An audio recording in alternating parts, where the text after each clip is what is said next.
Hello Hindi medium academy में आप सभी का स्वागत है। तो आज इस वीडियो में हम जो आपका चैप्टर नंबर 1 है समुच्चय, इसकी प्रश्नावली 1.3 का कंप्लीट सॉल्यूशन देखेंगे। लेकिन उससे पहले इसको करने के लिए जो बेसिक कॉन्सेप्ट की आपको ज़रूरत पड़ेगी वो भी हम समझेंगे। अच्छा, अगर कोई बच्चा ऐसा है जो डायरेक्ट वो 1.3 के क्वेश्चन ही देखने आया है, उसको ये बेसिक कॉन्सेप्ट आते हैं, तो क्वेश्चन के लिए यहाँ पर जो टाइम लाइन है इस पर आप क्लिक करना। यहाँ पे अलग अलग टाइम स्टैम्प मिल जाएंगे आपको, वहाँ से आप डायरेक्ट जो भी क्वेश्चन देखना है वो देख पाओगे। फिलहाल इससे पहले मैं आपको ये बेसिक कॉन्सेप्ट क्या क्या बताने वाला हूँ वो सुन लो। देखो, यहाँ पे हम सबसे पहले सीखेंगे उपसमुच्चय यानी सबसेट क्या होता है, उचित उपसमुच्चय यानी प्रॉपर सबसेट क्या होता है, अधि उपसमुच्चय यानी सुपरसेट क्या होता है। ठीक, इसके बाद एकल समुच्चय, वास्तविक संख्याओं के उपसमुच्चय, अंतराल आर के उपसमुच्चय, घात समुच्चय और सार्वत्रिक समुच्चय, ये सारी चीज़ें हम पढ़ेंगे। फिर क्वेश्चन पे आएंगे। एक बार फिर बोल दे रहा हूँ, जिसको डायरेक्ट क्वेश्चन देखना है यहाँ से आप देख सकते हो। चलिए शुरुआत करते हैं सबसे पहले इसको समझने से कि सबसेट क्या होता है, यानी कि उपसमुच्चय क्या चीज़ है। तो देखो, उपसमुच्चय क्या होता है, इसको अगर मैं आपको सिंपली बताऊं तो मान लो कि अगर अपने पास एक समुच्चय है ए और एक समुच्चय है बी। अब ए के पास जितने भी अवयव हैं कम से कम उतने अगर बी के पास भी हैं तो हम बोलेंगे ए जो है वो बी का उपसमुच्चय है। ठीक है, इसीलिए यहाँ पे लिखा हुआ है यदि समुच्चय ए का प्रत्येक अवयव समुच्चय बी का भी एक अवयव है तो हम बोलेंगे ए बी का उपसमुच्चय है। अगर आपको ऐसे समझ में नहीं आ रहा है तो एक उदाहरण दे देता हूँ। जैसे मान लो कि एक समुच्चय है ए जिसके पास दो एलिमेंट हैं 1 और 2, एलिमेंट मतलब अवयव, और एक समुच्चय है बी जिसके अवयव हैं 1, 2 और 3, ये 3 अवयव हैं बी के पास। तो मुझे चेक ये करना है कि ए के पास जो भी है कम से कम उतना बी के पास है क्या। मतलब जैसे ए के पास 1 है, मतलब 1 ए में है, इसको इस तरह से लिखेंगे। तो क्या 1 बी में भी है? क्या ये सूचित हो रहा है, ये इम्प्लाई हो रहा है, या फिर इसका तात्पर्य ये निकल के आ रहा है? हाँ। अच्छा, सिर्फ एक को नहीं चेक करना है बल्कि सबको चेक करना है। मतलब जैसे 2 की बात करें तो यहाँ पे 2 ए में मौजूद है, हाँ। क्या इसका तात्पर्य ये भी है कि 2 बी के पास भी है? हम बोलेंगे हाँ। तो यहाँ पे मैं कह सकता हूँ कि ए के पास जो था कम से कम उतना तो बी के पास है। हाँ, बी के पास कुछ एक्स्ट्रा भी चीज़ें हैं, उससे कोई फ़र्क नहीं पड़ता, जितना ए के पास है कम से कम उतना होना चाहिए। तब हम क्या बोलेंगे, ए बी का उपसमुच्चय है। उपसमुच्चय के लिए ये सिंबल है, ठीक है ना, ये प्रतीक है, आप याद रखना। क्लियर हो गई बात। अब जो मैंने आपको यहाँ समझाया वही यहाँ पर भी लिखा हुआ है, वही यहाँ पर भी लिखा हुआ है। ठीक है, ये सिंपली ऐसे लाइन में लिख दिया और ये मैथ्स की भाषा में लिख दिया। ठीक है, तो यहाँ पर क्या लिखा है, यहाँ पे लिखा है कि ए बी का सबसेट यानी कि उपसमुच्चय होगा यदि जो भी एलिमेंट या जो भी अवयव ए के पास है ये इम्प्लाई हो जाए, या इसका तात्पर्य ये निकल के आ जाए कि वो बी के पास भी है, तो ए बी का सबसेट होगा। क्लियर हो गई बात। अच्छा, अब मैं आपको एक और बात बता दूं कि अगर ए बी का उपसमुच्चय है तो ये जरूरी नहीं है कि बी भी ए का हो। ठीक है, यानी कि अगर ए बी का उपसमुच्चय है तो ऐसा भी हो सकता है कि बी ए का उपसमुच्चय ना हो। जैसे कि यहाँ पर देखो, ए के पास जो भी है सब कुछ कम से कम उतना बी के पास है, लेकिन अगर मैं बी को ढूंढने जाऊँगा कि जो बी के पास है क्या वो सब ए के पास है, नहीं, क्योंकि बी के पास 3 है लेकिन वो ए के पास नहीं है, तो बी ए का उपसमुच्चय नहीं होगा। तो क्या ऐसा कभी हो सकता है जब ए बी का सबसेट हो और बी भी ए का सबसेट हो? हाँ, हो सकता है, लेकिन ये तभी हो सकता है जब ए और बी बिल्कुल सेम टू सेम हो, मतलब ए और बी बराबर हो। ठीक है, तो याद रखना कि अगर कहीं भी आपको दिख जाए कि ए बी का उपसमुच्चय था और इसका उल्टा भी सही है, मतलब बी भी ए का उपसमुच्चय है, तो ये तभी और तभी हो सकता है जब ए और बी बराबर हो। ये जो एरो है, डबल साइड एरो या दोनों तरफ तीर जो है, इसका मतलब होता है यदि और केवल यदि, इफ़ एंड ओनली इफ़, जिसको शॉर्टकट में इफ़ लिख दिया जाता है। इसका मतलब ये होता है कि अगर लेफ्ट वाली चीज़ यहाँ पर, ठीक है, ये है, तो ये तभी हो सकता है जब ये राइट वाली चीज़ हो, या फिर अगर ये राइट साइड में जो लिखा हुआ है ये तभी हो सकता है जब ये लेफ्ट वाली चीज़ सही हो। कहने का मतलब है कि ए बी का सबसेट और बी भी ए का सबसेट तभी और केवल तभी हो सकता है जब ए और बी बराबर हों। या फिर आप इसका उल्टा है समझ सकते हो कि ए और बी दो बराबर सेट तभी और केवल तभी, या फिर यदि और केवल यदि हो सकते हैं जब ये दोनों बातें सच हों। क्लियर हो गई बात। अगर आपको इतना समझ में आ गया तो एक और चीज़ समझो यहाँ पे कि हर एक समुच्चय खुद का उपसमुच्चय होता है। कहने का मतलब है यहाँ पर ए के पास है 1 और 2, तो मैं कह सकता हूँ कि ए हमेशा ए का उपसमुच्चय होगा। क्यों? क्योंकि यहाँ पे अगर मैं इसको ऐसे लिख दूँ तो क्या कुछ गलत थोड़ी लिखा है, जो भी यहाँ पर है वो यहाँ मिल जाएगा। मतलब हर सेट खुद का ही एक सबसेट होता है, खुद का ही एक उपसमुच्चय होता है। इसके अलावा जो रिक्त समुच्चय होता है वो सभी समुच्चयों का उपसमुच्चय होता है। क्लियर हो गई बात? इतना क्लियर है? अच्छा, अब इसके बाद जो अपना टॉपिक है वो है कि उचित उपसमुच्चय क्या है और अधि उपसमुच्चय क्या है। उचित उपसमुच्चय यानी प्रॉपर सबसेट का क्या आने का ये मतलब है कि मान लो ए बी का सबसेट है यानी कि उपसमुच्चय है, लेकिन बी ए के बराबर नहीं है, यानी कि वो वाला केस जहाँ पर ए बी का सबसेट हो लेकिन बी ए का सबसेट ना हो, तब हम कहेंगे ए जो है वो बी का उचित उपसमुच्चय है। मतलब उपसमुच्चय तो है लेकिन इसका एक खास अलग से नाम आ जाएगा, उचित उपसमुच्चय। ठीक है, और बी क्या होगा फिर? बी जो होगा वो ए का अधि उपसमुच्चय होगा यानी सुपरसेट होगा। ठीक है, अब आपको इतना समझ में आ गया होगा कि ये वाली चीज होने का मतलब है कि ए और बी बराबर ना हो, क्योंकि अगर ए और बी बराबर हो जाएंगे वहां पर तो ए इसका सबसेट होगा और ये भी सबसेट हो जाएगा, है ना। मतलब अगर बराबर वाला केस नहीं है उस केस में हम उचित उपसमुच्चय बोलें तो ज्यादा अच्छा रहता है। क्लियर हो गई बात? हालांकि ज्यादातर इस चैप्टर में हम उचित वर्ड हटा के सिर्फ उपसमुच्चय बोल रहे होंगे, ठीक है, तो वो भी गलत नहीं है, क्योंकि उचित उपसमुच्चय भी एक तरह का उपसमुच्चय ही है, लेकिन ज़्यादा सही रहता है ऐसे केस में उचित उपसमुच्चय बोलना। इसके बाद अपने पास क्या आता है? एकल समुच्चय। एक ठीक है, ये चीज़ समझ में आ गई। यही एग्जाम्पल आप समझ सकते हो, ये वाला। यहाँ पर देखो ए बी का सबसेट तो है यहाँ पे, ठीक है, लेकिन जो बी है वो ए का सबसेट नहीं है, तो यहाँ पर ए बी का मैंने सिर्फ क्या लिखा? समुच्चय लिखा, बट इस केस में हम बोलेंगे उचित उपसमुच्चय, ज़्यादा अच्छा रहेगा। और बी को क्या कहेंगे? बी को कहेंगे इसका बॉस है, मतलब ये सुपरसेट है, ठीक है, यानी कि अधि उपसमुच्चय। अगर आपको इतना समझ में आ गया तो अगला समझो। अगला है एकल समुच्चय। एकल समुच्चय समझना बहुत आसान है। ऐसा समुच्चय जिसमें एक ही अवयव आए उसे एकल समुच्चय कहते हैं। जैसे यहाँ पे देखो इसमें एक ही अवयव आ रहा है, ठीक है, जैसे यहाँ पर देखो इसमें एक ही अवयव आ रहा है, जैसे कि यहाँ पर देखो इसमें एक ही अवयव आ रहा है, तो ये सभी एकल समुच्चय के उदाहरण थे। इसके बाद अपना टॉपिक है वास्तविक संख्याओं के समुच्चय के उपसमुच्चय। देखो वास्तविक संख्याएं आप जानते हैं कि अगर मैं एक वास्तविक संख्या के लिए एक रेखा बनाऊं, ठीक है, रियल नंबर लाइन, ठीक है, तो इस पे जितनी भी संख्याएं होंगी सब वास्तविक संख्याएं कहलाएंगी। इसका एक और आसान सा डेफिनेशन है वास्तविक संख्याओं का कि वास्तव में जितनी संख्याएं होती हैं, जितनी संख्याएं रियलिटी में एग्जिस्ट करती हैं, वो सभी वास्तविक संख्याएं होंगी। अब वास्तविक संख्याओं के अगर हम छोटे छोटे ग्रुप बनाएं इन्हीं से, तो वो इन्हीं वास्तविक संख्याओं के क्या कहलाएंगे? उपसमुच्चय। जैसे कि नेचुरल नंबर आपने पढ़ा होगा, यानी प्राकृतिक संख्याएं, ठीक है, जैसे कि 1 2 3 ये सब आता है प्राकृतिक संख्याओं में, ये सब आप पढ़ चुके हो इसलिए ज़्यादा डिटेल में नहीं जा रहा। तो क्या मैं कह सकता हूँ कि ये जो प्राकृतिक संख्या है ये वास्तविक संख्या का एक उपसमुच्चय है? क्या मैं ऐसे बोल सकता हूँ? आप मुझे बताओ, ठीक है, कि क्या मैं ये अगर लिख रहा हूँ तो क्या मैं सही लिख रहा हूँ? बिल्कुल। क्यों? क्योंकि मैंने कहा कि अगर कोई सेट किसी दूसरे सेट का उपसमुच्चय बनना चाहता है तो जितना भी इसके पास है कम से कम वो यहाँ होना चाहिए। तो भैया वास्तविक संख्याओं में ये सब चीज़ें तो मिल ही जाएंगी ना आपको, यानी जितना इसके पास होगा कम से कम उतना तो है, एक्स्ट्रा भी कुछ है, ठीक है, तो ये मैंने सही लिखा है। अच्छा, इसके बाद आपने होल नंबर पढ़ा है, यानी कि पूर्ण संख्याएं पढ़ी हैं। पूर्ण संख्याओं में क्या आता है? जीरो भी आ जाता है, 0 1 2 3 ये सारी चीज़ें आती हैं। तो अब यहाँ पे अच्छा बताओ, यहाँ पे क्या मैं बोल सकता हूँ कि ये भी वास्तविक संख्याओं का एक उपसमुच्चय है? हाँ, क्योंकि वास्तविक संख्याओं में भी ये सारी मिल जाएंगी। अच्छा, क्या मैं यहाँ पे ये भी कह सकता हूँ कि एन डब्ल्यू का एक उपसमुच्चय है? हाँ, क्योंकि एन के पास जो भी है वो डब्ल्यू में मिल जाएगा, है ना, जो भी ए के एन के पास है वो डब्ल्यू के पास भी है, तो ये ठीक है। अच्छा, क्या मैं ये बोल सकता हूँ कि डब्ल्यू एन का उपसमुच्चय है? नहीं बोल सकता, ये गलत हो जाएगा, ठीक है, क्योंकि डब्ल्यू के पास 0 है वो यहाँ नहीं मिलेगा, तो ये इसका उपसमुच्चय नहीं है। ऐसे आपने पूर्णांक पढ़े होंगे ये सारे, है ना, तो पूर्णांक जो होंगे यानी कि जेड, ठीक है, क्या वो भी एक सबसेट है रियल नंबर का? हाँ, रियल नंबर में तो सभी आता है ना, मिल जाएगा।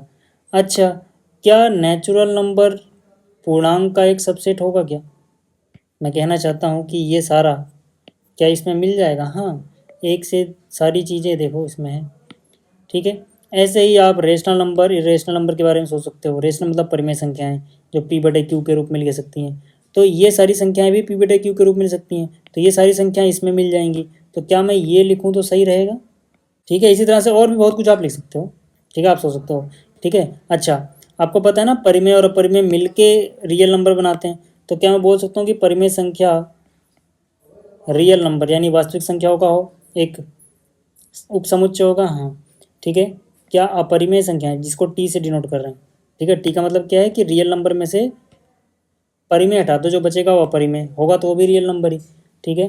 तो ये मैं लिख सकता हूँ, हाँ। और भी बहुत कुछ चीज़ें आप सोच सकते हो यहाँ पे, ठीक है। खैर इतना भी डिटेल में नहीं जाना, धीरे धीरे समझ में आ जाएगा आपको जैसे आप चैप्टर करोगे। जो जो इंपॉर्टेंट चीज़ें उस पर ज़्यादा ध्यान देते हैं। जैसे इंपॉर्टेंट है ये वाला टॉपिक, बहुत ज़्यादा इंपॉर्टेंट है। क्या? अंतराल आर के उपसमुच्चय के रूप में लिखना, interval as subset of R. देखो यहाँ पर पहले आप ध्यान दो कि दो तरह के ब्रैकेट बना रखे हैं। ये वाला ब्रैकेट आपको दिख रहा होगा और एक ये ओपन वाला दिख रहा होगा, ठीक है। देखो ये क्लोज ब्रैकेट कहने का क्या मतलब है?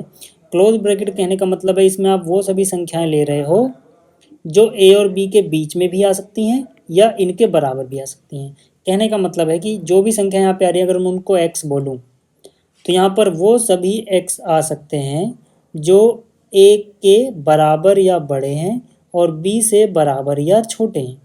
और याद रखना यहाँ पे हम बात कर रहे हैं रियल नंबर की, यानी हर संख्या जो भी यहाँ पे एक्स है वो भी वो रियल नंबर यानी वास्तविक संख्या की बात की जा रही है। जैसे अगर मैं मान लो कि इसको लिख देता हूँ 1 से 5 और यहाँ पे ऐसे क्लोज ब्रैकेट लगा देता हूँ, तो इसका मतलब है मैं उन सभी संख्याओं एक्स की बात कर रहा हूँ जो 1 से बड़ी हैं या बराबर भी हो सकती हैं और 5 से छोटी हैं या बराबर भी हो सकती हैं। ये बात समझ में आ गई आपको? ठीक है।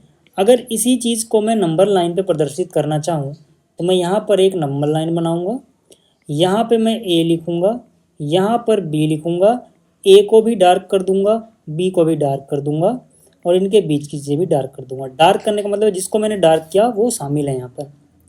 तो क्योंकि यहाँ पे ए के बराबर भी है तो ए भी शामिल है और बी भी शामिल है, तो इसलिए ए और बी को भी डार्क किया और इनके बीच में तो सब कुछ लेना ही है, इनके बीच वाली चीज़ों को भी डार्क किया। अच्छा, अगर मैं इसकी बात करूं तो यहाँ पर ये क्लोज ब्रैकेट है जबकि यहाँ पे ओपन ब्रैकेट है। इसका क्या मतलब हो गया? इसका मतलब हो गया कि यहाँ पे वो सभी संख्याएं लेनी है जो ए और बी के बीच में आए लेकिन ए के बराबर हों, बी के बराबर ना हो, बी के जस्ट पहले, क्योंकि यहाँ पे बी पे ओपन ब्रैकेट है। इसको अगर आप लिखना चाहो तो ऐसे लिखोगे कि भाई जिस तरफ क्लोज ब्रैकेट है उस तरफ इक्वल भी आएगा, ठीक है। एक्स ए से बड़ा है या बराबर भी हो सकता है क्योंकि यहाँ क्लोज ब्रैकेट है, लेकिन बी से सिर्फ छोटा है, बराबर नहीं होगा क्योंकि यहाँ पे ओपन ब्रैकेट है, ठीक है। और एक्स कोई रियल नंबर है नहीं, वास्तविक संख्या है। इसीलिए देखो यहाँ पे बी को डार्क नहीं किया गया लेकिन ए को यहाँ पे काला कर दिया गया, मतलब ए शामिल है, ए के बराबर भी चीज़ ले सकते हो यहाँ पे और इसके बीच वाली चीज़ को भी रंगीन किया गया लेकिन ये छोड़ दिया गया। मीनिंग समझ में आ गई? ऐसे ही यहाँ पर देखो, यहाँ पे इस तरफ वाला छोड़ देना, इस तरफ वाला रख लेना है, तो मतलब ए के इक्वल नहीं आएगा, ठीक है, सिर्फ ग्रेटर देन आएगा एक्स और छोटा है किससे? छोटा या बराबर किससे? बी से। बराबर क्यों? क्योंकि यहाँ पे ऐसा वाला ब्रैकेट है, तो यहाँ पर बी को डार्क करोगे, ए को छोड़ दोगे। इसी तरह से यहाँ पे आओगे तो ना तो ये ए के बराबर है ना ही बी के बराबर है, बस उनके बीच की वैल्यू यानी एक्स क्या है? ए से बड़ा और बी से छोटा, बराबर किसी के नहीं। ना तो ए को डार्क करोगे ना बी को डार्क करोगे क्योंकि यहाँ पर दोनों जगह ओपन ब्रैकेट है। तो उम्मीद करता हूँ कि आपको ये समझ में आ गया होगा कि हम अंतराल आर के उपसमुच्चय के रूप में कैसे लिखते हैं। इसके बाद अपना अगला टॉपिक आता है घात समुच्चय। घात समुच्चय को बोलते हैं पावर सेट। पहले ही आपकी एनसीईआरटी में था लेकिन अभी ये सिलेबस से बाहर हो गया है। फिर कहोगे जब ये सिलेबस से बाहर है तो क्यों पढ़ा रहा हूँ? क्योंकि तब भी भले ये सिलेबस में नहीं है लेकिन आपको बहुत सारी चीज़ों को समझने में मदद करेगा। खास करके क्लास 12th जाओगे ना, क्लास 12th में जो चैप्टर 1 है उसमें कुछ चीज़ों को समझने के लिए आपको पावर सेट की ज़रूरत पड़ेगी और बहुत ही आसान सा टॉपिक है तो इसको मैंने रख लिया यहाँ पे, ठीक है। घात समुच्चय या पावर सेट का क्या मतलब होता है? किसी समुच्चय ए का घात समुच्चय उसके सभी उप समुच्चयों का संग्रह होता है। कहने का मतलब है कि आपने जैसे कोई सेट लिया ए, ठीक है, अब ए के जितने भी आप उप समुच्चय बना सकते हो वो लिख दो और फिर उनको ऐसे पैक कर दो, ठीक है। और देखो घात समुच्च को डिनोट किया जाता है पी ऑफ ए से। कहने का मतलब अगर ए का घात समुच्च लिखना है तो ए को यहाँ लिखोगे, बाहर लिख दोगे पी, पी मतलब पावर, जैसे इसका नाम है पावर सेट। अगर बी का पावर सेट लिखना था तो ऐसे लिखते, अगर सी का लिखना होता तो ऐसे लिखते। ठीक है, तो इसको हम क्या पढ़ेंगे, ए का घात समुच्चय। अब अगर समझ में आपको नहीं आया तो एग्जाम्पल समझो, चाहो तो मैं इसको मिटा देता हूँ अभी। देखो आप समझो, मान लो ए सेट के पास ये एलिमेंट है, तो अब मुझे बताओ, ठीक है, मुझे बताओ इसके उपसमुच्चय कौन कौन से बनेंगे। अभी पावर सेट की बात ही नहीं करते, सिर्फ उपसमुच्चय बोल रहा हूँ। तो क्या मैं ये लिख सकता हूँ कि भाई एक जो होगा, अगर मैं सिर्फ इतना लिखूँ कोई एक सेट, तो ये इसका सबसेट है, उपसमुच्चय है। हाँ, क्योंकि इसके पास जो भी है वो सब कुछ यहाँ पर मिल रहा है, कम से कम उतना तो है ना इसके पास। तो मैं कह सकता हूँ कि ये ए का एक उपसमुच्चय है, बिल्कुल।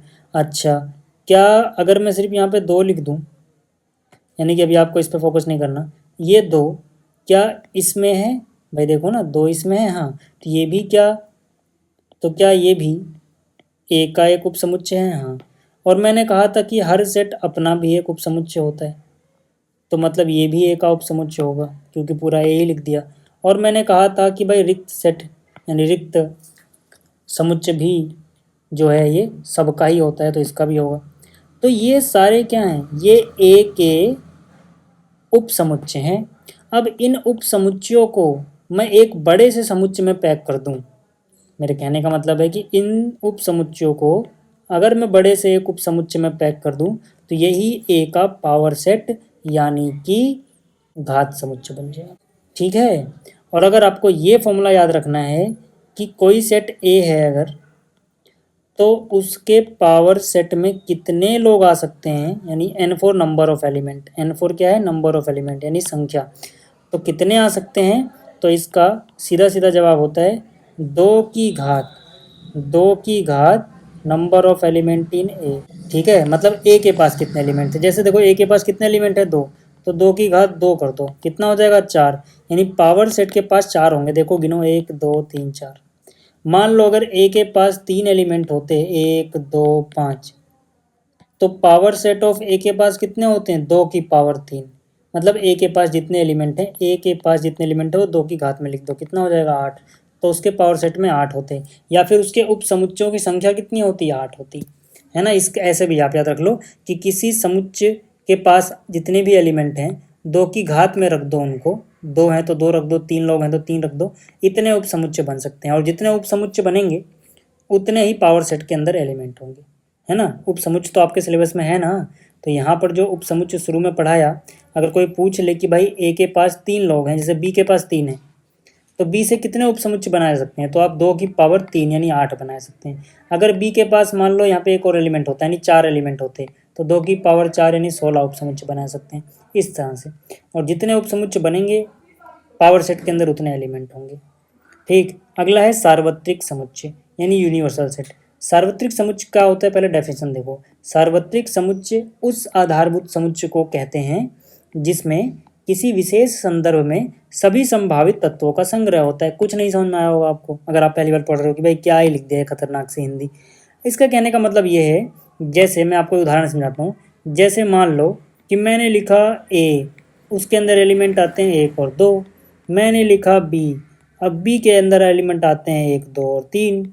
मैंने लिखा सी, सी के अंदर एलिमेंट आते हैं 5 7 8। तो मैंने कहा एक ऐसा सेट बताओ जो इन सबका बाप हो।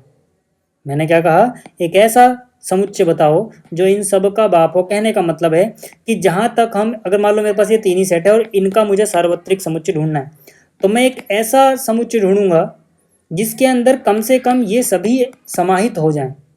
मतलब मैं अगर इतनी की बात कर रहा हूँ तो इसी संदर्भ में बात कर रहा हूँ, दुनिया की किसी और सेट के बारे में नहीं सोच रहा, मैं किसी विशेष संदर्भ की बात कर रहा हूँ, मतलब सिर्फ इन्हीं के लिए बात कर रहा हूँ। तो किसी ने कहा कि भाई इन सभी का जो बाप है वो ये हो सकता है कि भाई 1 2 3 डैश डैश डैश 100 तक ले लो। तो मैंने कहा कि चलो ठीक है, ये यहाँ पे सार्वत्रिक समुच्चय बन सकता है इन सभी के लिए।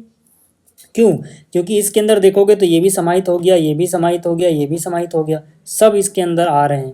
तो मतलब सार्वत्रिक समुच्चय उस आधारभूत समुच्चय को कहते हैं जिसमें सभी विशेष संदर्भ के सभी, जिसमें किसी विशेष संदर्भ के सभी संभावित तत्वों, तो मतलब इसीलिए यहाँ पे लिखा हुआ है कि सार्वत्रिक समुच्चय उस आधारभूत समुच्चय को कहते हैं जिसमें किसी विशेष संदर्भ में सभी संभावित तत्वों का संग्रह होता है। अब आप कहोगे कि यार 100 पे ही क्यों रुक गए, मैं तो 200 पे रुकूंगा। भाई एक सेट और लिया ई, मैंने ये नहीं लिया, मैंने कहा कि भैया 1 2 3 डैश डैश डैश 200 पे रुकेंगे हम, तब भी क्या सार्वत्रिक होगा? तब भी होगा। मतलब अगर आपके पास कुछ ग्रुप ऑफ सेट दिए गए हैं तो उनके आप बहुत सारे सार्वत्रिक समुच्चय ढूंढ सकते हो। बस कंडीशन ये है कि जो भी आप ढूंढो उसके अंदर ये सभी चीज़ें समाहित हो जाएं। अब किसी को इसमें भी कन्फ्यूजन हो तो वो कह दे कि नहीं यार, डायरेक्ट हम प्राकृतिक संख्याओं का समूह ही इनके लिए सार्वत्रिक मान लेते हैं, 1 2 3 इन्फिनिटी तक चलते जाओ एन तक, हाँ वो भी इनका सार्वत्रिक समुच्चय हो जाएगा। कोई कहे वास्तविक संख्याओं का समूह ही, हाँ वो भी इनके लिए हो जाएगा। अब जिस समुच्चय को भी आप इन सबका बाप बना रहे हो बस वो इन सबको कंटेन करना चाहिए, ठीक है, कुछ ऐसा ना हो कि छूट जाए, या फिर जहाँ जहाँ ये लोग बात कर सकते हैं सब कुछ उसके अंदर हो।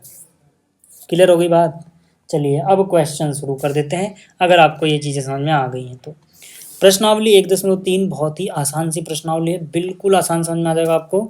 जैसे पहला प्रश्न देखो, पहला प्रश्न क्या है कि रिक्त स्थानों में, ठीक है, उपसमुच्चय है या उपसमुच्चय नहीं है, इन सिंबल से भरना है, इन प्रतीकों से भरना है। इसीलिए मैंने आपको अभी पहले बेसिक बता दिया, जब उपसमुच्चय होगा तो ये वाला सिंबल, उपसमुच्चय नहीं होगा तो ये वाला सिंबल, जैसे कि पहला हिस्सा। अब उपसमुच्चय कब होगा? पहला वाला ये जो समुच्चय है ये इस सेट का, इस समुच्चय का उपसमुच्चय होगा अगर जितने भी इसके पास एलिमेंट हैं, अवयव हैं, कम से कम उतना यहाँ मौजूद हो। उससे ज़्यादा भी हो सकता है, कोई बात नहीं, लेकिन कम से कम उतना होना चाहिए। जैसे यहाँ पर 2 है तो यहाँ पर 2 है क्या? बिल्कुल है। यहाँ पर 3 है क्या? तो यहाँ पर भी 3 है, बिल्कुल है। यहाँ पे 4 है, यहाँ पर भी 4 है। मतलब जितना यहाँ पे कम से कम उतना तो है ना, एक्स्ट्रा आ रहा कोई दिक्कत नहीं है। तो यहाँ पे हम बोलेंगे कि भैया यहाँ पर तो ये वाला निशान आएगा, यानी समुच्चय है। अच्छा अगर मैं दूसरे की बात करूँ तो यहाँ पर ए है, तो क्या यहाँ ए दिख रहा है? नहीं। जैसी कोई एक चीज़ नहीं मिली बाकी ढूंढो ही मत, सीधा लिखो नहीं है समुच्चय, उपसमुच्चय नहीं है, ये इसका उपसमुच्चय नहीं है। अच्छा तीसरे की बात कर लेते हैं। तीसरे में कह रहा है कि कोई चीज़ एक्स है, एक्स क्या चीज़ है वो आगे समझाया गया है। जहाँ पे एक्स क्या है? एक्स आपके विद्यालय की कक्षा 11वीं का एक विद्यार्थी है। चलो ठीक है भैया, यानी कि यहाँ पर जो भी चीज़ें आ रही हैं वो वाले विद्यार्थी या उनके नाम हैं जो कक्षा 11 में है आपके विद्यालय में, ठीक है। अब यहाँ पर क्या आ रहा है? यहाँ पर आ रहा है एक्स आपके विद्यालय का एक विद्यार्थी है, तो क्या ये वाला समुच्चय इस समुच्चय का एक उपसमुच्चय बन पाएगा? बिल्कुल बन पाएगा। क्यों बन पाएगा? क्योंकि यार देखो यहाँ पे आपके विद्यालय के सभी बच्चे हैं, तो मतलब इनमें वो बच्चे भी होंगे जो 11वीं वाले भी हैं, 12वीं वाले भी हैं, 10वीं वाले भी हैं, 9वीं वाले भी हैं, 8वीं वाले भी हैं, लेकिन हमें सिर्फ ढूंढना है 11वीं का। तो मतलब जो भी 11वीं का बच्चा होगा वो आपके विद्यालय का भी होगा। तो मतलब यहाँ पर जो भी बच्चे हैं 11वीं के वो यहाँ पे मिलेंगे ही मिलेंगे। सोचो ना, यहाँ पे पूरे स्कूल के सभी बच्चों का नाम लिखा हुआ है और यहाँ पे सिर्फ 11वीं के बच्चों का नाम लिखा हुआ है, तो इन 11वीं के बच्चों का नाम यहाँ पर भी तो मिलेगा। तो मतलब क्या ये उपसमुच्चय है। अगला क्या है? अगला है एक्स जो है वो किसी समतल में स्थित एक वृत्त है, मतलब यानी कि ये एक ऐसा समुच्चय जिसमें सभी वृत्त आते हैं जो किसी समतल में है। और यहाँ पर क्या है? एक समान समतल में वृत्त है जिसकी त्रिज्या 1 इकाई है। मतलब यार यहाँ पर तो सोचो कि ऐसे वृत्त भी होंगे जिनकी त्रिज्या 1 सेंटीमीटर है, वो तो यहाँ पे मिल जाएगा। लेकिन यहाँ पर तो कोई रिस्ट्रिक्शन नहीं है ना, यहाँ पर तो 2 सेंटीमीटर वाले भी होंगे, जिनकी त्रिज्या 2.1 होगी वो भी होंगे, जिनकी त्रिज्या 3 होगी 4 होगी वो भी होंगे। अब मान लो किसी वृत्त की त्रिज्या 3 सेंटीमीटर है, वो तो यहाँ पे मिलेगा ही नहीं, क्योंकि यहाँ पर सिर्फ 1 इकाई वाले आ रहे हैं, ठीक है ना। तो ये उपसमुच्चय नहीं बन पाएगा, ये उपसमुच्चय नहीं बन पाएगा। क्लियर हो गई बात? अच्छा चौथा देखो, चौथा है एक्स, जहाँ पर एक्स क्या है? किसी समतल में स्थित एक त्रिभुज है, और यहाँ पर क्या है? किसी समतल में स्थित एक आयत है। तो यार यहाँ का कोई त्रिभुज आयत मिलेगा ही ना भाई, यहाँ से कोई त्रिभुज ढूंढोगे आयत में तो आयत त्रिभुज जैसे थोड़ी दिखता है, वो तो अलग ही है, तो त्रिभुज आयत वाले में कैसे मिल जाएगा? ठीक है, तो यहाँ पर ये नहीं होगा, ठीक है, उपसमुच्चय। अगला क्या है? एक्स किसी समतल में स्थित एक समबाहु त्रिभुज है, और यहाँ पर एक्स क्या है कि समतल में स्थित त्रिभुज है, ठीक है। देखो यहाँ पर सिर्फ त्रिभुज बोला, त्रिभुज बोलने का मतलब हर तरह के त्रिभुज यहाँ पर हैं, तो समबाहु भी होंगे, समद्विबाहु भी होंगे, विषम बाहु भी होंगे, सब यहाँ पर हैं, लेकिन यहाँ पर सिर्फ समबाहु है। तो मतलब ये समबाहु यहाँ पे मिल जाएगा क्योंकि यहाँ पे हर तरह के त्रिभुज हैं, तो जाहिर सी बात है कि समबाहु ढूंढोगे तो यहाँ पे मिल जाएगा। ठीक है, तो यानी कि ये यहाँ पर उपसमुच्चय है। अगला क्या कह रहा है, x एक सम प्राकृत संख्या है जबकि x एक पूर्णांक है। भाई पूर्णांक है ना, तो पूर्णांक के अंदर सम संख्याएं भी मिल ही जाएंगी। पूर्णांक में तो सब कुछ आ जाएगा ना, सम विषम सब आ जाएगा यार, है ना, नेगेटिव भी आ जाएगा। तो इसका मतलब है कि ये पूरा पूरा यहाँ पे मिल जाएगा। क्लियर हो गई ना बात। भाई सम प्राकृत संख्या है, यानी कि यहाँ पर 2 4 6 से चलेगा, तो यहाँ पर भी तो सभी है ना, 2 4 6 भी होगा ना। ठीक है, सब होगा। क्लियर हो गई बात, क्लियर हो गई ना बात। चलो आगे चलते हैं और प्रश्न संख्या 2 देखते हैं। फिर से बोल रहा हूँ भाई, जिसको प्रश्न समझ में नहीं आ रहा है ना, तो जो मैंने शुरू में बेसिक बताया है आपको वो जरूर देख लो यार, है ना। इसीलिए मैंने इस चैप्टर का जो ये बेसिक था ना इस एक्सरसाइज का, वो अलग किसी चैप्टर में नहीं रखा, वो इसी वीडियो में रखा है मतलब। ठीक है, ताकि आपको समझ में आ जाए। चलिए दूसरे में क्या है, जांचिए कि निम्नलिखित कथन सत्य हैं अथवा असत्य हैं। भाई यहाँ पर ए है, यहाँ पर ए है क्या, हाँ, यहाँ पर बी है, यहाँ पर बी है, जबकि यहाँ पे काट दिया है, ये तो असत्य हो गई बात। भाई यहाँ पे तो समुच्चय का उपसमुच्चय होना चाहिए था, जबकि इन्होंने कहा उपसमुच्चय नहीं है ना। ये क्या बोल रहे हैं, ये कह रहे हैं उपसमुच्चय नहीं है, जबकि ये तो पूरा पूरा इसमें मिल रहा है यार, उपसमुच्चय होना चाहिए था। ठीक है, पहला समझ में आ गया। दूसरे में क्या कह रहा है, ए और ई आ रहे हैं यहाँ पे। ठीक है, इसमें क्या आ रहे हैं, इसमें एक्स आ रहा है, जहाँ पे एक्स अंग्रेजी वर्णमाला का एक स्वर है। अब भाई स्वर कौन कौन से होते हैं, ए ई आई ओ यू, मतलब ये लिखा हुआ है यहाँ पे। तो ए यहाँ पर है, ए यहाँ पर है, ई यहाँ पर है, ई भी यहाँ पे, ये सारा का सारा इसमें मौजूद है, और इन्होंने भी यही लिखा है कि हाँ उपसमुच्चय है। तो हम यहाँ पे कहेंगे कि भाई ये तो सत्य लिखा हुआ है। ठीक है, अच्छा अगला वाला क्या है, 1 2 3। तो देखो यहाँ पर 1 और 3 तो है लेकिन 2 नहीं है, है ना। यहाँ पर 2 है लेकिन यहाँ पे नहीं है, तो ये तो नहीं होना चाहिए था। जबकि इन्होंने लिख दिया है तो हम बोलेंगे असत्य। ठीक है ना, क्योंकि यहाँ पर ये सिंबल होना चाहिए ना। अगला यहाँ पर ए और यहाँ पर भी है, ठीक है, तो ये तो सत्य है। ठीक है, तो यहाँ पे लिख दो सत्य। अगला वाला क्या है, यहाँ पर ए है, यहाँ पर भी है, ठीक है, लेकिन यहाँ पर बिलोंग लिख दिया, नहीं नहीं नहीं नहीं। ठीक है, तो यहाँ पर ये असत्य हो जाएगा। असत्य क्यों होगा समझ लो। जैसे यहाँ पर ये लिखने, ये होता है में है, बिलोंग करता है, इसको ऐसे लिखा जाता ना अगर कि ए जो है वो इस सेट में है, तो ये सही होता। जब ये वाला निशान आएगा तो ये एक अवयव, इधर जो लिखा होता है वो एक अवयव होता है, जबकि यहाँ तो ये अवयव नहीं है, एक सेट बन गया ना, इसको ऐसे पैक कर दिया। ये निशान लिखोगे तो ये अवयव होना चाहिए, या तो फिर इसके अंदर ये ऐसे होता, तब हम ठीक लिखते, है ना। क्योंकि अगर ये निशान लग गया तो इधर उतना ही लिखोगे जितना अंदर है, क्योंकि इसका निशान याद है ना, मैंने कहा था बिलोंग्स टू या में है। ठीक है, तो इसमें ए है ना कि ये ब्रैकेट। क्लियर होगी बात। अगला क्या है, एक्स, जहाँ पे एक्स 6 से कम एक समप्राकृत संख्या है, और यहाँ पे क्या है, एक्स एक प्राकृत संख्या है जो 36 को विभाजित करती है। अच्छा, 6 से कम एक समप्राकृत संख्या, तो ये 2 हो गई, 4 हो गई। ठीक है, यही है, 6 तो 6 के बराबर होता है, यानी कि यहाँ पर यही आएगा। भाई 6 से कम समप्राकृत संख्याएं कौन कौन सी हैं, 2 और 4। 6 भी नहीं लिखोगी, 6 6 के बराबर होता है, कम नहीं होता। जबकि यहाँ पर क्या है, वो सभी जो 36 को डिवाइड कर देंगे, तो यार 36 को तो 2 और 4 भी डिवाइड कर देंगे, यानी यहाँ पे 2 और 4 भी तो आते ही होंगे, उससे एक्स्ट्रा भी कुछ आता होगा, लेकिन 2 और 4 तो आते ही होंगे ना। तो जाहिर सी बात है कि ये इसका सबसेट है, यानी कि बिलोंग करता है, तो ये सत्य है। ठीक है, क्योंकि इन्होंने भी यही लिखा हुआ है। चलिए आगे बात करते हैं प्रश्न संख्या 3 की। कह रहा है ए के अंदर ये चीज़ें आती हैं, तो निम्नलिखित में कौन सा कथन सत्य है और कौन सा नहीं, क्यों। याद रहे अब आपको ये बात, जैसे ये देखो, ध्यान से देखना इस कहानी में लोचा क्या है। इस प्रश्न में यहाँ पर एक ब्रैकेट लगा दिया, मतलब सेट ए के लिए तो ये काम कर रहा है, लेकिन इसके अंदर एक और चीज़ लगा दी, मतलब ए के अंदर ही जो ये चीज़ है, अब ये पूरा ए का अवयव कहलाएगा, यानी कि अब ये एक अवयव की तरह बिहेव करेगा ए के लिए। और कभी भी 3 अलग से और 4 अलग से नहीं लिखोगे, जब भी 3 और 4 आएंगे वो एक साथ आएंगे, वो बंधे हुए हैं, है ना। जैसे अगर और कोई केस होता, जैसे अगर ये चीज़ ना होती, अगर ये चीज़ ना होती, तो हम कह सकते थे कि 3 और 4 को अगर तुम इसमें पैक करोगे, तब वो ए का क्या होगा, तब वो ए का एक सबसेट यानी उपसमुच्चय होगा। लेकिन अब क्योंकि अब पहले से ही इसके अंदर ऐसे लगा हुआ है, तो ये अब उपसमुच्चय नहीं होगा। अब अगर इसे उपसमुच्चय बनाना है तो 3 और 4 ऐसे तो आएगा ही आएगा, एक बार और ऐसे लगाना पड़ेगा। अब इन्होंने क्या कह दिया, इन्होंने कहा कि 3 और 4 इसका उपसमुच्चय, हम बोलेंगे नहीं। ठीक है, ये सही नहीं है। अच्छा मैं क्रॉस लगा दे रहा हूँ, आप सत्य सत्य लिखना। ठीक है, ये कथन सत्य नहीं है। ठीक है, क्यों? क्योंकि ये इसका एक अवयव है। तो हम ये तो लिख सकते हैं कि ये चीज़ ए में है। अब में है में ये सिंबल यूज होता है, यानी कि ये वाली चीज़ सही है। अब जिनको समझ में नहीं आ रहा है ना, जिनको समझ में नहीं आ रहा है ये वाला लोचा, वो एक बात सोचो मेरी। अगर सोचो मैं यहाँ पे अगर लिखना चाहता हूँ एक के बारे में, है ना, जिनको ये चीज़ समझ में नहीं आई, क्योंकि मुझे पता है बहुत सारे बच्चों को नहीं आई होगी। ठीक है, वो मुझे एक क्वेश्चन का जवाब दो कि इनमें से कौन सा सही लिखा है मैंने। मैं अगर एक को लिखूँ कि एक ए में है, तो क्या ये सही है? या फिर मैं लिखूँ कि जो एक है वो सबसेट है ए का, ये सही है।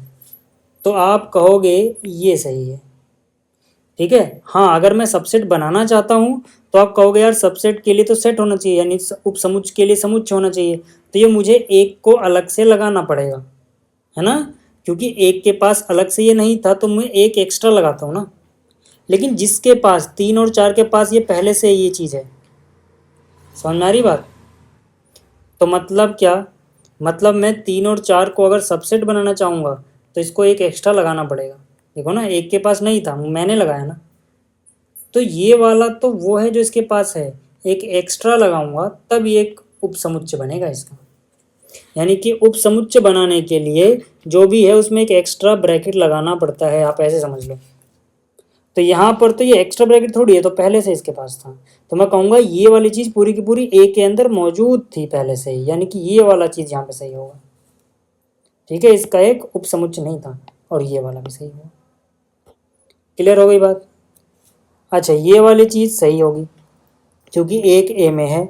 अब जैसे ही मैं ये लगा दूंगा कहानी बदल जाएगी वो। ठीक है, तब वो उपसमुच्चय हो जाएगा। ठीक है, देखो ए का उपसमुच्चय नहीं, अब इसके लिए मुझे ये लगाना पड़ता। ठीक है, गलत हो गया ये। तो ऐसे याद रख लेना यार कि जिसके पास ये पहले से मौजूद है उसमें अगर आप एक्स्ट्रा लगाओगे ना तब वो उपसमुच्चय बनता है, नहीं तो वो एक एलिमेंट होता है तो हम बिलोंग लिखते हैं, यानी उससे संबंधित है या उसके अंदर है। ठीक, 1, 2 और 5, 1, 2 और 5 को अलग से लिखा और उसको ऐसे समुच्चय बना दिया, तो ए का ये क्या होगा? उपसमुच्चय। क्यों? क्योंकि इसके पास जो है वो ए के पास भी है, तो ये उपसमुच्चय होना चाहिए था, जबकि इन्होंने लिख दिया उसके अंदर है। नहीं, समझ में बात? तो ये उपसमुच्चय होना चाहिए था। क्या होना चाहिए था? उपसमुच्चय। तो ये असत्य है। 1, 2 और 3 नहीं, 3 को आप ऐसे अलग नहीं लिख सकते भाई। 3 जब भी आएगा अब 4 के साथ ही आएगा, क्योंकि 3 और 4 बंध चुके हैं इसमें ही। इसको अलग से तोड़ के नहीं लिखोगे आप अब किसी और के साथ, यानी कोई और एलिमेंट लिखते हो और ये लिखना चाहते हो तो पूरा लिखना पड़ेगा फिर उसके साथ। ठीक है, जो रिक्त होता है, रिक्त समुच्चय, वो हर समुच्चय का एक क्या होता है? वो हर समुच्चय का एक उपसमुच्चय होता है, ना कि उसके अंदर होता है, उपसमुच्चय होता है ना। रिक्त समुच्चय हर समुच्चय का उपसमुच्चय होता है, ये सही है। और ये वाला भी गलत है। क्यों गलत है? क्योंकि भैया जो ये सिंबल होता है ना, इसका मतलब ही ये होता है। अब इसको अलग से ब्रैकेट में बंद नहीं किया जाता। ठीक है, तो ये तो वैसे ही गलत है, क्योंकि सिंबल का मतलब ही है कि ये ब्रैकेट इस तरह से और उसके अंदर कुछ नहीं। फिर से बोल रहा हूँ, आप यहाँ पे सत्य सत्य लिखोगे, मैंने क्रॉस और टिक किया है। ठीक है, अगला जो क्वेश्चन इसमें कह रहा है निम्नलिखित समुच्चयों के सभी उपसमुच्चय लिखिए। जैसे कि पहले में क्या आ रहा है? एक सेट है, एक समुच्चय जिसमें सिर्फ एक ही एलिमेंट है, तो यहाँ पे हम लिखेंगे सभी उपसमुच्चय। ठीक है, सभी उपसमुच्चय क्या हो जाएंगे? देखो, अब इसके अंदर यार एक ही एलिमेंट है, तो एक तो ये खुद ही हो जाएगा और दूसरा एम्प्टी सेट। अच्छा, अगर आपको ये चेक करना है कि इसके कितने होंगे, कोई छूट तो नहीं रहा, तो मैंने क्या कहा, इसके कितने उपसमुच्चय हो सकते हैं ये पता लगाना है, तो 2 की घात में लिखो जितने इसके पास एलिमेंट है। इसके पास एक ही एलिमेंट है, 2 की घात एक यानी 2, तो 2 ही होंगे, तो एक ही है, एक ही 2 ही होंगे बस। ठीक है, ऐसे ही मैं दूसरे की बात करूँ तो दूसरे में क्या आ रहा है? ए और बी। ठीक है, यहाँ पे आप देख सकते हो ए और बी आ रहा है। तो यहाँ पे अगर मैं बात करूँ इसके सभी उपसमुच्चय, तो इसके सभी उपसमुच्चय क्या होंगे, इससे पहले पता लगाओ कितने होंगे, है ना। कितने होंगे? 2 की घात, जितने लोग हैं, कितने लोग हैं? 2 लोग, 2 की घात 2 यानी 4 होंगे, ताकि आपको पता लग जाएगी कितने पे रुकना है। तो 4 होंगे ना, एक तो सिर्फ ए लिख दो, मतलब इससे आप कितने कॉम्बिनेशन अरेंजमेंट कर सकते हो। एक ए हो जाएंगे और एक बी हो जाएंगे और एक ए बी हो जाएगा और एक खुद एम्प्टी सेट हो जाएगा। हो गए क्या? 4, 1, 2, 3 और 4, बस ठीक है। ऐसे ही तीसरे वाले की बात करें अगर हम, तो तीसरे में क्या क्या आ रहा है जनाब, 1, 2 और 3। तो इसके सभी उपसमुच्चय कौन कौन से होंगे, इसके सभी उपसमुच्चय यहाँ लिखता हूँ। देखो पहली बात तो 8 होंगे, क्यों, क्योंकि 1 2 3 8 है। मैंने कहा था नंबर ऑफ एलिमेंट जो इसके उपसमुच्चय क्या, मतलब कितने उपसमुच्चय बनेंगे, ठीक है, कितने उपसमुच्चय बनेंगे पहले ये पता लगा लो। वो क्या होगा, 2 की घात कितने हैं इसके पास, 3 लोग हैं, 2 की घात 3 8, ठीक है, ताकि आपको पता रहे कि आपको रुकना कहाँ है। तो देखो एक तो हो जाएगा, एक हो जाएगा सिर्फ 2 आ रहा हो जिसमें, एक हो जाएगा सिर्फ 3 आ रहा हो जिसमें। फिर और कौन कौन से कंबाइन हो सकते हैं, 1 और 2 को एक साथ लिख दिया। फिर 1 के साथ और क्या लिख सकते हो, 1 के साथ 3 लिख सकते हो। फिर 2 की बात करें, 2 के साथ 1 लिख चुके हैं, तो 2 1 1 2 1 की बात होगी, यानी 2 3 लिख सकते हैं। उसके बाद और क्या क्या कितने हो गए, ये 3 3 6 हो गए, ठीक है। सातवां ये खुद हो जाएगा, यानी 1 2 3 पूरा लिख दो। आठवां एम्प्टी सेट, ठीक है, तो 8 हो गए। क्लियर होगी बात। अच्छा चौथे का पूछा है, तो याद रखना इसका तो सिर्फ यही रहता है, खुद ही एक ही होगा, ठीक है। अच्छा अगला क्या है, निम्नलिखित को अंतराल के रूप में लिखिए। किसके रूप में लिखना है, अंतराल के रूप में। पहले की बात करते हैं। देखो अंतराल के रूप में मैंने अभी आपको बेसिक बताया यार कि भाई पहली बात तो रियल नंबर होना चाहिए, ठीक है। जहाँ पर इक्वल आ रहा है वहाँ पे क्लोज ब्रैकेट लगाना, जहाँ पे इक्वल नहीं है सिर्फ लेस देन या ग्रेटर देन वहाँ पे ओपन ब्रैकेट लगाना है ना। और किनारे किनारे ये वैल्यू लिख देना। तो यहाँ पे किनारे किनारे क्या वैल्यू आएंगी, -4 है और 6 है, ठीक है। तो आप सिंपली क्या करोगे, एक तरफ लिखना छोटी वैल्यू लेफ्ट में, बड़ी वैल्यू राइट में कॉमा लगा के। जिस तरफ इक्वल टू भी है, जिस तरफ इक्वल टू भी है उस तरफ ये क्लोज ब्रैकेट लगा दो, जिस तरफ इक्वल टू नहीं है उस तरफ ऐसे ओपन ब्रैकेट लगा दो। हो गया सवाल, पहला समझ में आ गया। ऐसे अगर मैं बात करूँ यहाँ पे दूसरे की, तो उसमें भी यही है यार।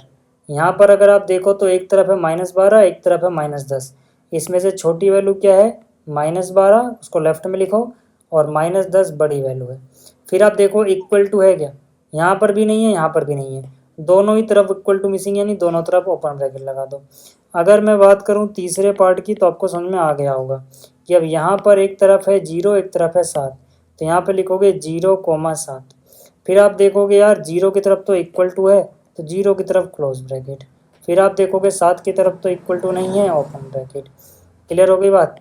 ऐसे ही अगर मैं बात करूँ चौथे पार्ट की, तो चौथे पार्ट में अगर आप देखो तो यहाँ पे क्या है आपके सामने, 3 है और 4 है। तो एक तरफ तो लिखोगे 3 लेफ्ट में और राइट में लिखोगे 4। यहाँ पे दोनों तरफ इक्वल टू है, तो 3 पे भी क्लोज ब्रैकेट, 4 पे भी क्लोज ब्रैकेट। तो उम्मीद करता हूँ कि आपको ये चीज़ें समझ में आ गई होंगी। अब बात करते हैं अगला। अगला है निम्नलिखित अंतरालों को समुच्चय निर्माण रूप में लिखिए। इसका उल्टा करना, जो हमने पाँचवें में किया उसका उल्टा छठे में करना है। तो अगर मैं बात करूँ सॉल्यूशन 6 की,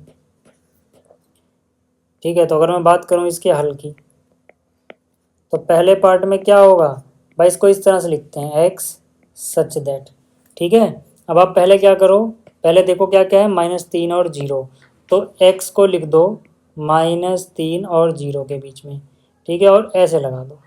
उसके बाद आप सोचो कि कहीं भी क्लोज है, नहीं तो इक्वल टू कहीं भी मत लिखना, ठीक है। और एक्स किसको बिलोंग करेगा, यहाँ पे रियल नंबर को, बंद कर दो। ऐसे ही दूसरे की बात करूँ तो फिर से इतना तो सेम रहेगा एक्स सच दैट। फिर यहाँ पे क्या है 6 और 12, तो आप क्या करो, एक्स को लिख दो 6 और 12 के बीच में। फिर देखो यहाँ पर भी क्लोज, यहाँ पर भी क्लोज, यानी ये तो लगेगा ही लगेगा, क्लोज है तो दोनों तरफ इक्वल टू लगा देना, ठीक है। और x belongs to real number.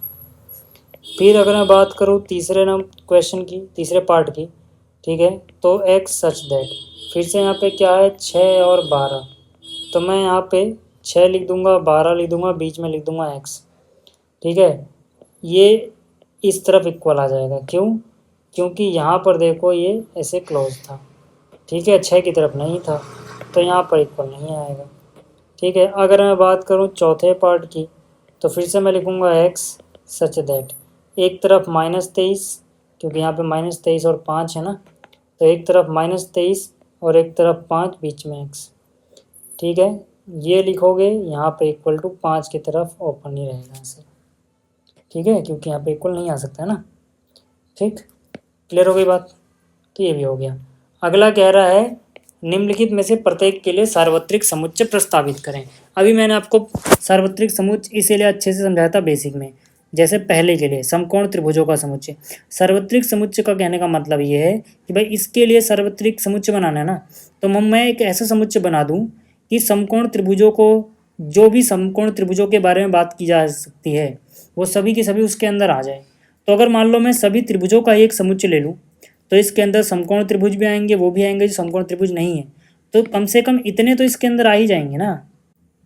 तो इनके लिए तो ये बॉस की तरह काम करेगा, मतलब ये सार्वत्रिक समुच्चय है।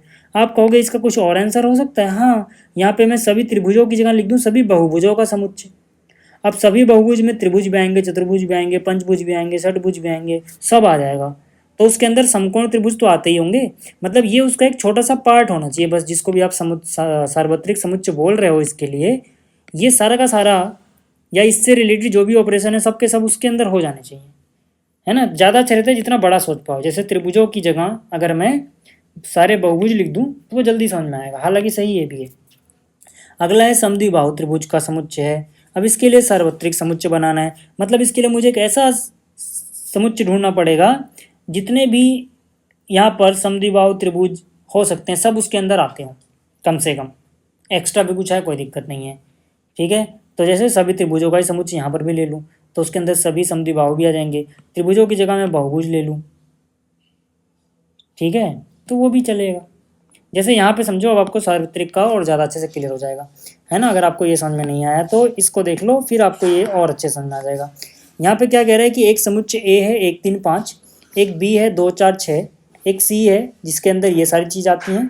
कह रहा है इन तीनों के लिए, यानी कि ए बी और सी, अब इकट्ठा इन तीनों के लिए इकट्ठा एक ऐसा बताओ जो इन तीनों के लिए सार्वत्रिक समुच्चय हो। जैसे यहाँ पे अलग अलग बताना था, है ना, इसके लिए अलग इसके लिए अलग, लेकिन यहाँ पे बताने जो अकेला इन सबको कंटेन करता हो।